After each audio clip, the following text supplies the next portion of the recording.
Dostlar, bugün neydi? Size bir sepetimi göstereceğim. Teze aldım. Dönenlerim. Bir de bu bir sepeti dur dostum için çəkirəm. Yani baksın. Gösteririm. Bu mənimki de 20'li idi. 20'li bir sepet. Bir de dönenler üzüm gördünüz diyesen. Bu da bizim 2 katlı evdir. Yok, bizim değil. Bibimgilin 2 katlı evidir. Ben dönenler oradaki yer var ya, orada çekmiştim videomu.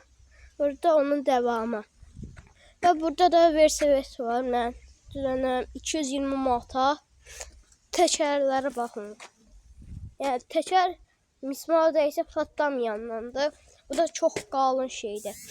220 manata. Sizə tavsiyə edirəm. Ya almaya da bilərsiniz. Mən özüm aldım. Sırf dostum üçün göstərirəm. Yəni baxsın. Merak edər deyə elədim. Bu deyil. Bir də görmədinizsə dönənləri belə göstərirəm. Bu şəlalədir. Bu şey var ya, şəlalədir. Bibim gün o qədər zəngindir ki, evlərində şəlalə də qoyublar. Çok büyüktü. Kimler burada yaşayırsa görsün. Yani. Bu da ben biraz bitirdim. Sağ olun, öptüm.